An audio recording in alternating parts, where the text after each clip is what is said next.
What's up, y'all? We need to talk about an issue with Yale commercial locks that you might run into.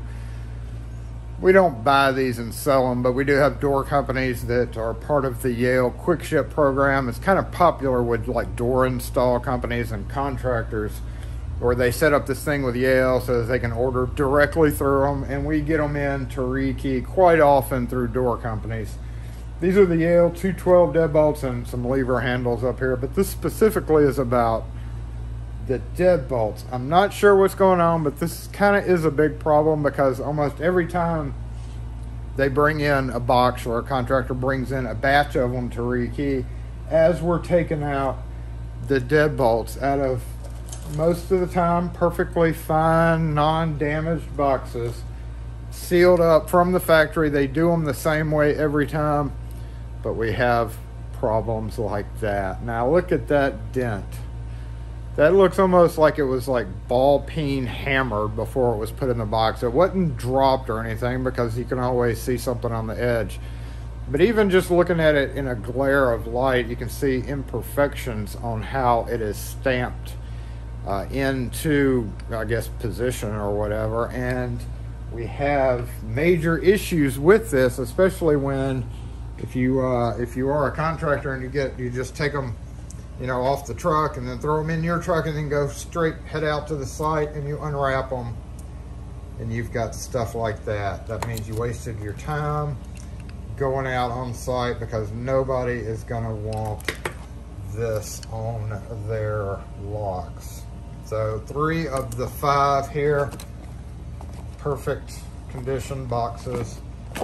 Totally the same way. We've unpackaged hundreds of these for customers. And this is about a 10% error. In this batch, it's a 60% error rate because 2 of them are okay. I've been watching, turning it in the light to make sure there's no other inconsistencies that I can see. But another thing is, you can notice the cylinders were already pulled out of these because I started rekeying them. Not just this, there's also a problem within the cylinders themselves, but that's the least problematic looking one. But if the cylinder was in just like this and this was on the door, that's literally right up there. So just very, very shoddy quality control. Not sure how that even happens. I've seen them dented around the edges.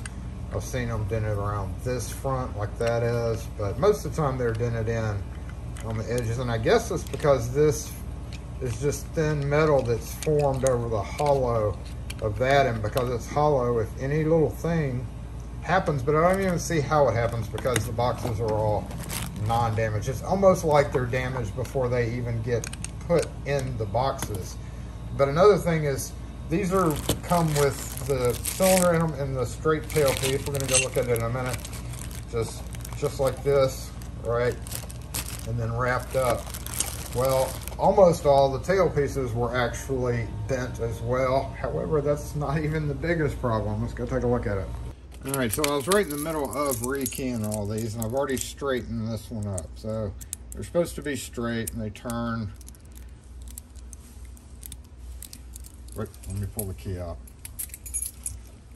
Okay. Turn from 3 o'clock to 9 o'clock is what I call that. And you can feel that little bit of a drag in there. All right, let's get another one. And see, these all came straight out of the box. Let's look at this. Look at that. So, yeah, you can bend it back, but it's bent right on a breakaway. That breakaway is designed to break this down if you're using the deadbolt on a thin door.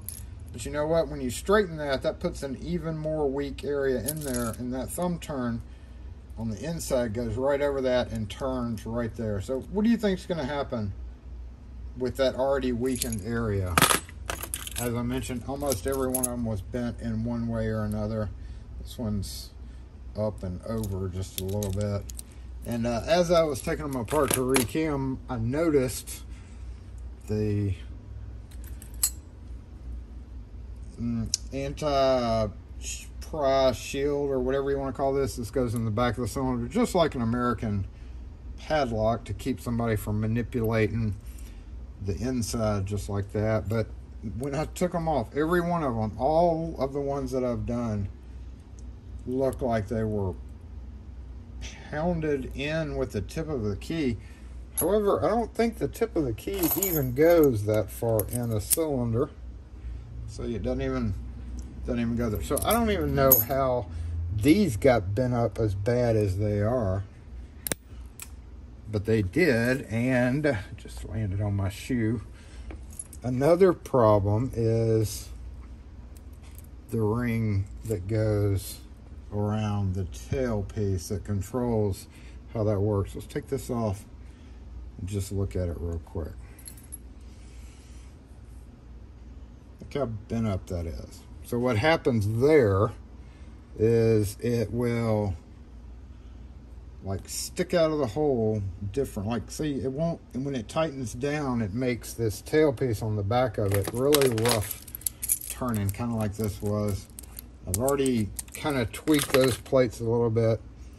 So when you put it all back together, what happens is, let's go ahead and I'll show you putting it back together with the bent up one. Right there. And we'll put this guy in kind of like it was. I guess it would probably be, I don't know which way this one was on the door. The bar, where'd the bar go? And of course, we're going to have to straighten those bars up as much as possible. Let's go ahead and get it back together, and I'll show you what happens when you tighten it down. Because of all those little bent pieces that are in there, causes you to have problems just period getting it back together sometimes. That one worked okay. Okay, that's good. Now, so we've got it tightened down right. Let's grab a key. I don't know which key fits this. Yep, this one. Okay. But when you go and try to freely rotate it, it drags really bad right there. So your first thought is, okay, I just got it too tight. Let's back it off a little bit there. Still got a little bit of a drag, and let's see, it just grabs right there. And that's because that little plate is bent. And if you just keep trying to unscrew it to make it work, then your key will become to that position where you've got too much of a gap and the key won't come out without pressing it in. So just wanted to give y'all a heads up, if you have to work on a bunch of Yale deadbolts, to be prepared for these kind of issues. I certainly wouldn't advise you as a locksmith to be selling these. You're much better off getting a, LSDA or PLS. Anybody at this point would be better than this. But then again, y'all aren't a bunch of door installers. Y'all are simply locksmiths who probably know better. So I'm using the Nipex pliers wrench here because it's got the flat parallel jaws. Perfect for smushing stuff flat again. I'm just going to keep flipping it over and smush, smush, smush. All right, then I'm going to pull out this guy that is bent. Wait, this one, well, no, both of them are bent. They both have to come out, so may as well take them both out. Now, when you have to bend these back into shape, sometimes they get out of, I call it out of round. And you'll see what I mean here in a minute. Some of them do, some of them don't. But if they're not round and they're not kind of sitting in this perfectly, that can cause the issues as well. So let's go through, flatten it up, see how well it sits in the cap. And then we may have to tweak that, what I call out of round. Because when you flatten them, what happens is these spread apart right here. And when you drop it down in there, it doesn't want to sit smoothly. You want it to be in there flat and be able to easily turn just like that. So if it gets out of round frequently, what I'll do is I'll grab one side there and I'll grab another pair of pliers, kind of like right here. Yep, and then I'll just kind of bend them together just a little bit. You can also come in like this with other types of pliers and just kind of tweak it down just a bit, but it's always going to bend it again, so then you got to turn around and re-flatten it out. Sometimes this takes a few times to get these guys perfectly back how they were before. And I think that'll probably do it. It does need a little bit of a gap. I think this will be okay though. Let's give it a try. And then we got to go straighten up that bar. So where did our cylinder go? Let's just get this one.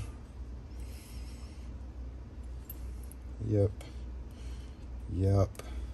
Flat one there. Not even sure how all this happens, period. All I can think of is just really super bad quality control coming out of the Yale factories.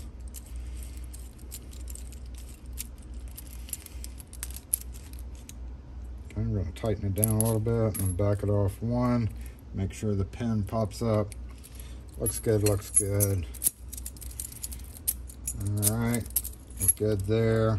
Freely turning, and now we need to straighten that up. So then I'll come over here to the vise, just like that. Put it in there. This one's got a nice little S curve.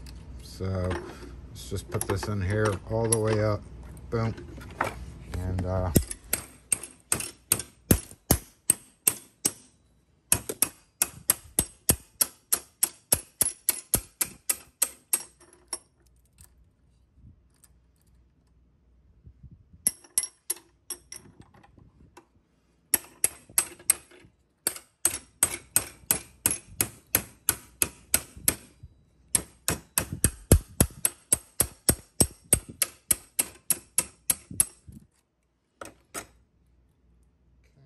still got a little curve there, so let's clamp that in just like that. Grab our Nipex again and give it a little tweak down. You could also use linesman's pliers for this because they have that super wide jaw, but that's what I have these for, right?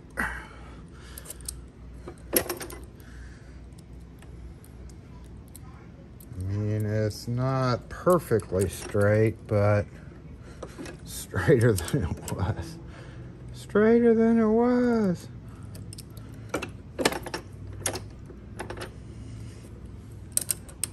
Which, if it's not straight, will cause problems when you put it back in the deadbolt and go trying to use it. So that looks good. And rotates freely. So anyway, that is it on Yale D212 deadbolts. You want to definitely check them before they go out, because if we would have, even if the outside housing wasn't damaged, what can happen with those tailpiece parts being bent and twisted up and just wonky like they are, can cause problems with the actual operation of the lock. And I will note, some people really will say this is the worst part of the deadbolts is the latches. They are narrow, which is good, but they've got this pivot pin right here. It's not a great design. So anyway, just wanted to let y'all know to watch out. Don't unbox Yale deadbolts and throw them in your truck and head out to do a job until you inspect each and every part of it, even though it makes it take a while. Anyway, if you have any questions or comments on this or other videos, post them in the comment section. And don't buy Yale. I meant, catch the next video. Don't buy Yale.